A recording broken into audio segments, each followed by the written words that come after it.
Good morning. So I am here to do a quick video on some breathing exercises that you can do at home to help strengthen your lungs. And these are some lung exercises that I do that if you've come to any of my yoga classes, you'll know I start every single class with pranayama work, with breath work. It's very, very important to me. Um, so one of the major issues, as you know, with this COVID that's going around is it attacks the lungs. And the reason why I think it disproportionately affects elderly with people with underlying health conditions is due to the elasticity of our lungs and the lung capacity. So one thing with yoga that is always kind of brought up over and over again, because the entire basis of yoga is our breath, connecting breath to movement, connecting to our breath, proper breathing. While we're doing yoga asana, you know that ujjayi breath, the 4 count in through the nose, 4 count out through the nose. You're supposed to carry that breath with you throughout your flow, throughout the asanas. We only let go of that breath control during Shavasana at the very end, and we return to normal breath. But the entire time is about breath movement and control and connecting that breath to the postures that we're doing. So here I'm going to show you some things that I was doing even when I was sick. So I'm still sick, I'm still fighting it. I'm entering week 3 now, coming towards the end of week 3. I still have struggles with feeling like I'm doing better, and then the next day I'll get hit with really intense fatigue and lung tightness, and then I'll feel a lot of gunk in there, and I have to do some breathing treatments and some lung exercises, and then usually it kind of passes. But this has been my battle for the last 3 weeks, and you'll know because I stopped doing live streams of virtual yoga flows, and the reason is because I was sick. I was in isolation for 2 weeks. I came out of it about 5 days ago now, so I'm not 100%, because even when I do yoga flows on my own, I still feel that I'm short of breath and I'm trying to catch my breath while I'm doing it. So I'm not there yet, but I'm getting there, and I know for a fact that these lung exercises do help. So let's go on ahead and get started. I'm not going to do the whole round with you of what I normally do. I want to keep this video somewhat short. So I'm just going to show you what I do and then how many rounds you should do at home on your own. So to start, I always get my yoga mat ready, and I'm on my mat, and you can sit crisscross, half lotus, which is my favorite, or full lotus, whatever works for you, okay? It doesn't really matter. But what I do want you to focus on is sitting right on your sit bones, right on your sacrum, having a nice tall spine. Chin will be slightly tucked. Hands can be on the outside of your kneecaps. So here, we're just going to tap into ujjayi breath. So what we're going to do is we're going to draw air in through our nose, breathe in, count of 4 seconds, a slow 4 seconds, hold at the top of that breath, and then exhale through the nose, a count of 4, so equal in and out. Hold the bottom of the breath, and then start that cycle over again. And if you can, if you're able to, and you can get a slight constriction to the back of your throat to make a sound, the other term for it is ocean breath for ujjayi breath. So when you're inhaling, you want the breath to go beyond here. So oftentimes we breathe in our upper respiratory tract. Our breath is very shallow for most people. So what we want is our lungs actually start way up here, kind of like where our collarbone is, and it goes all the way down here to our very last rib. That's how big our lungs are on each side. So that's a lot of air capacity, a lot of oxygen capacity, and a lot of it goes unused due to improper posture, sedentary lifestyles, diet things, and shallow breathing, not breathing properly. So we're in our comfortable position. We're going to start with ujjayi breath. You don't have to close your eyes. I tend to close my eyes because everything I do, I try to have an intention for. So if I'm going to do breath work, I am going to be focusing on some type of affirmation or mantra during that breath work internally in my head as I'm breathing. Or if my thoughts are kind of all over the place with anxiety, with whatever's going on with my own illness, then I'll just focus on the counting. And then that will help keep me centered, rooted, and anchored through the breath work. So let's begin. Inhaling through the nose, pushing the belly away from the body, holding. Exhaling through the nose. Holding. Inhale in. Exhale out.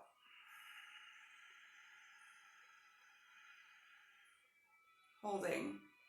Inhale in, pushing the belly out. Hold.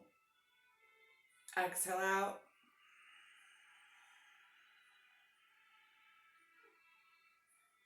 Inhale in. Don't forget to hold. Exhale it out.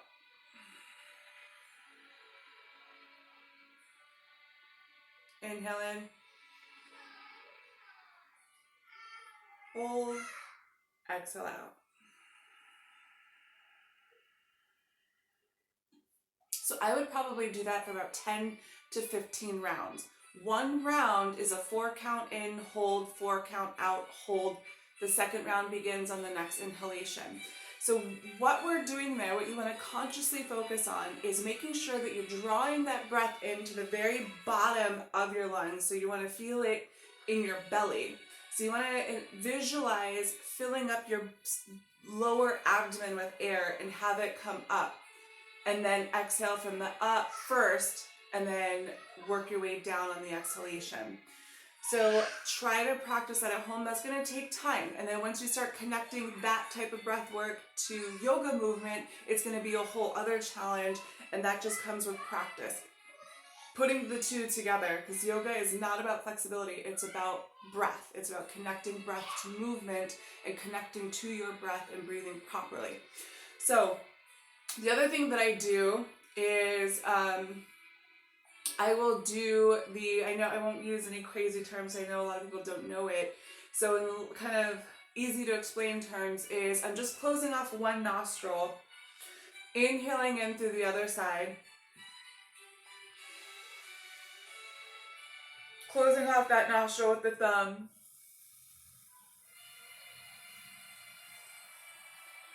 exhaling on the other side.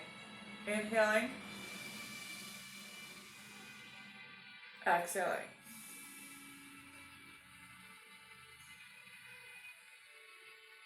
Inhale, exhale.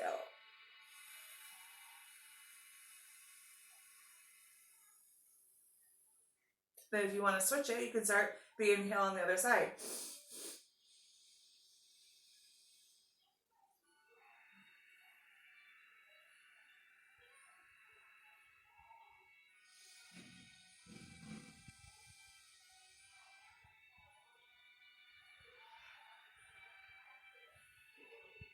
So what I'm doing is I'm kind of separating our meridian lines of our breath. So I'm pushing stagnant energy from one side to the other and creating a cycle. So literally our body is split in half. There's the left side and the right side. And we know this on a vascular level because we know that the blood returns to the body on the right side and the blood pumps out of the heart to the rest of the body on the left side. So there's two different things, and there's two hemispheres in our brain. The right side controls particular functions, movements, thought process, and the left side controls particular functions, processes, and thought process, right? So we are split down the middle, and it is good because sometimes we have stagnant energy, things kind of lingering around, and doing that type of isolation breath work helps to kind of push stagnant energy along, flushing one side, filling it with air, flushing the other side, detoxing with the exhale, and then switching.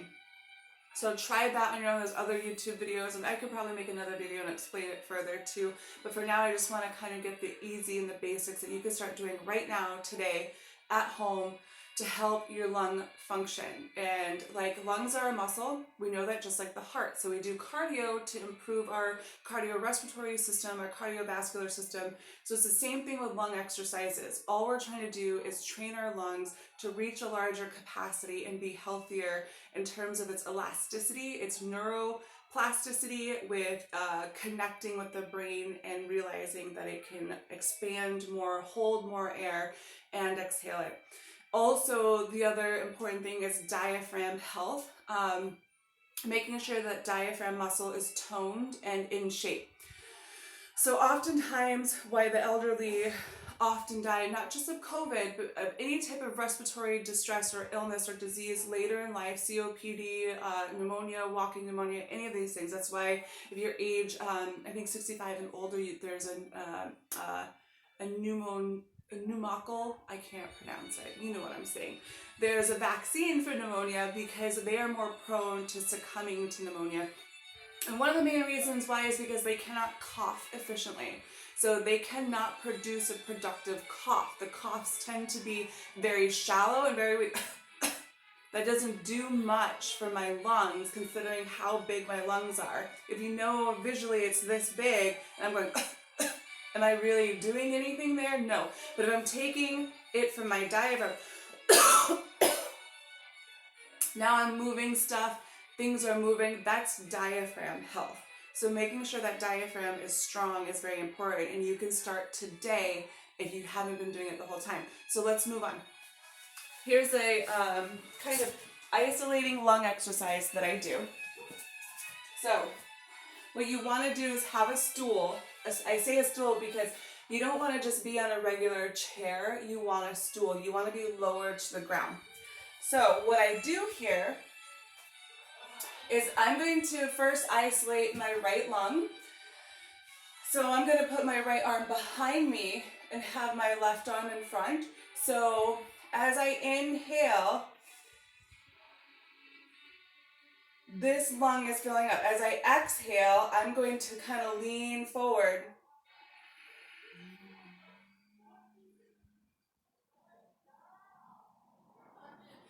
And I'm kind of leaning forward and my arm is going down towards the floor on the exhale.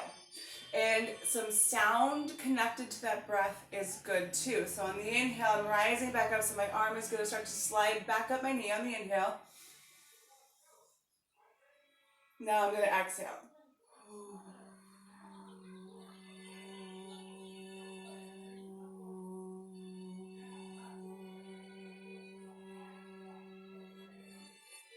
Inhale. Exhale it out.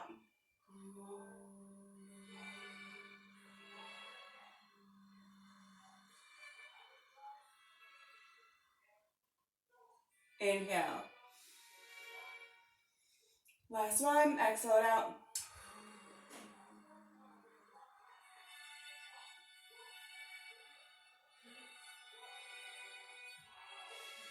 Inhale, return, then we're going to switch sides. So now I'm going to come over here onto this side and I'm going to work it. So I'm going to have my left arm behind me, right arm in front.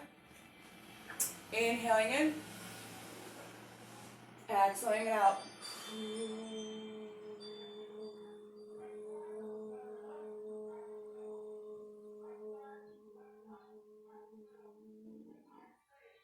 Inhale. Exhale.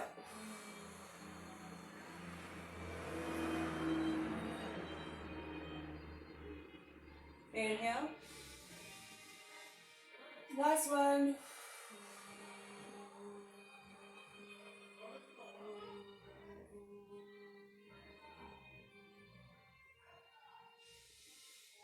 Inhale again. So I will probably range from 3 to 6 times on each side with that. The reason why I add sound to it is because sometimes there's some lingering breath there at the bottom of our lungs that we're not getting out without sound. It applies all across the board to any type of sport that you're in, particularly with kickboxing, any type of martial art. That's why there's sounds with it because you exude more force and you're actually expelling all of the air in your lung.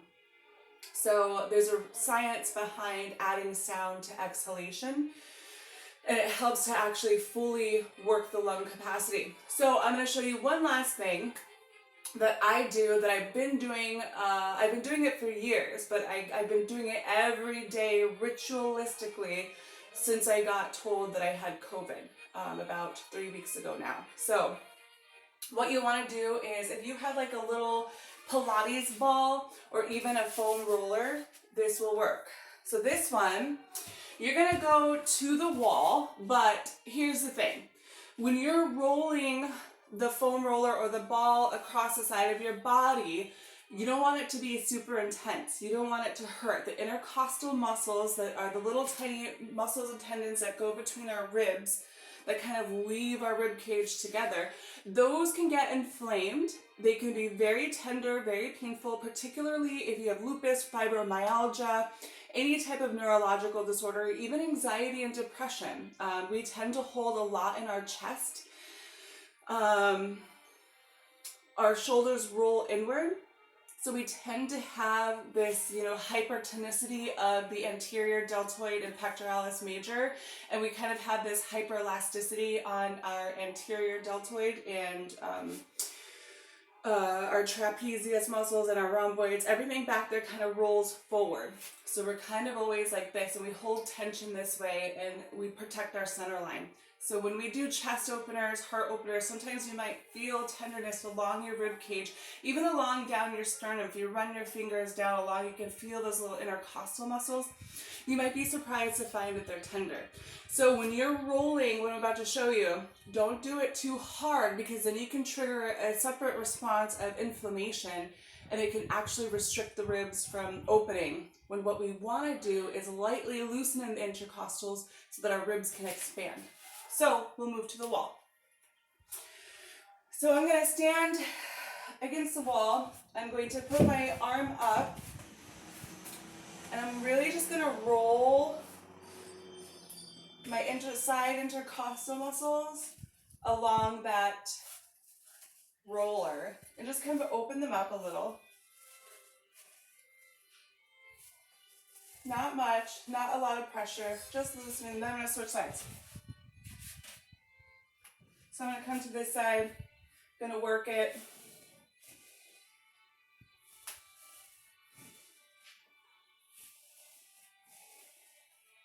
Okay, once you feel that you're pretty loose, what you want to do then is standing, place your hands kind of right below your armpit. Okay, hold it there, and when you inhale, you want your rib cage to push your hands away from your body. Exhaling. It's very subtle. I don't know if you can see it. I can feel it, but I don't know if it's very visually apparent that when I am exhaling, my hands are coming in. When I'm inhaling, my hands are pushing away from my body. This is how you know that you're breathing properly on the inhale.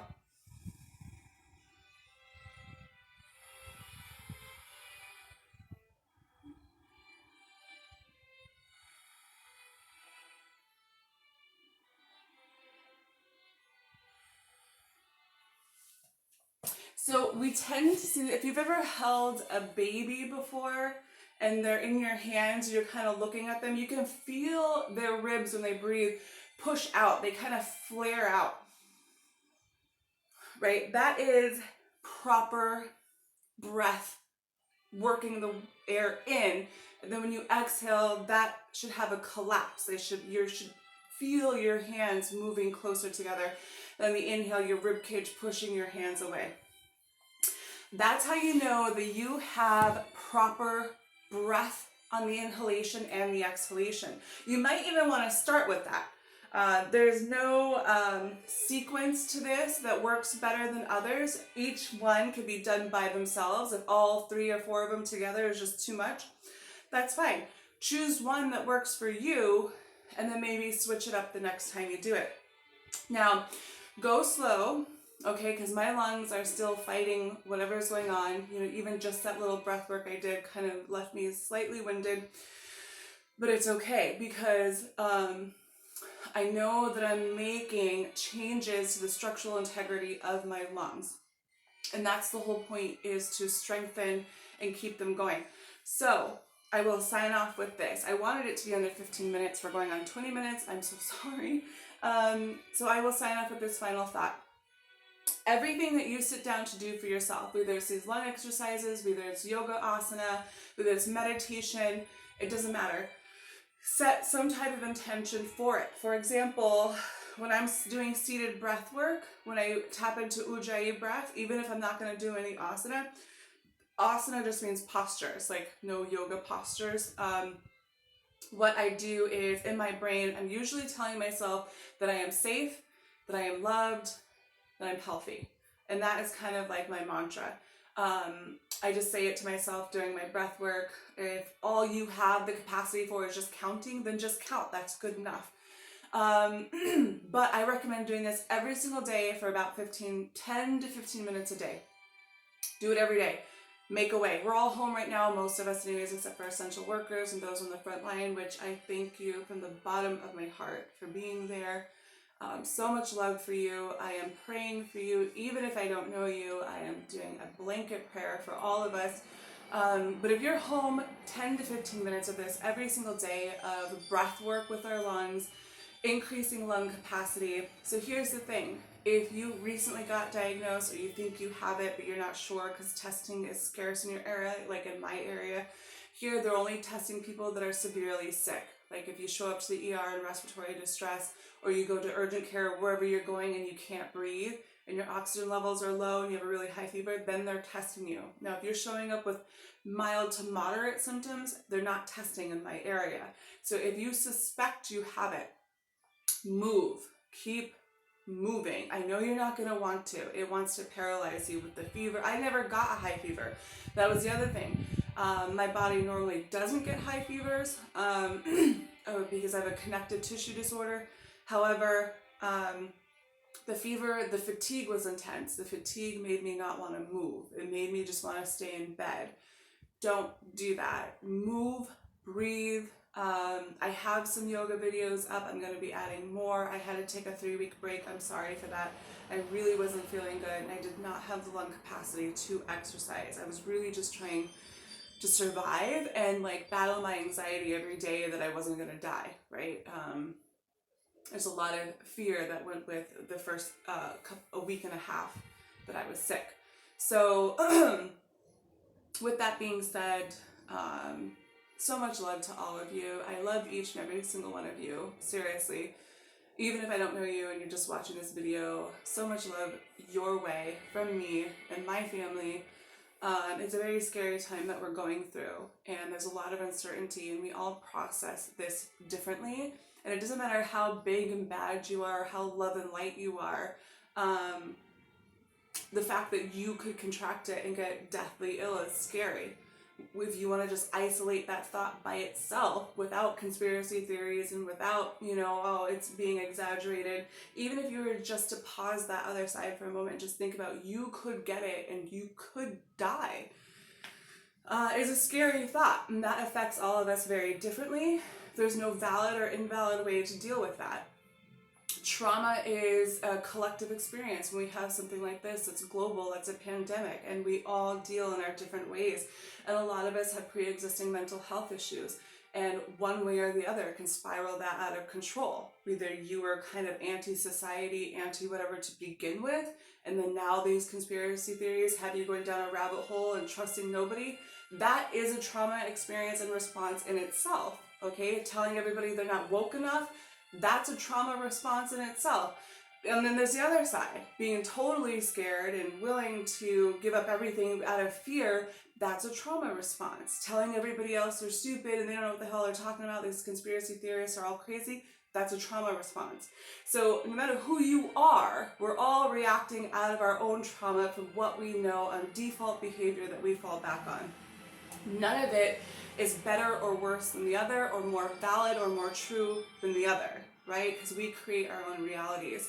But we're all having this collective experience and it results in collective trauma. So just fucking be kind to each other.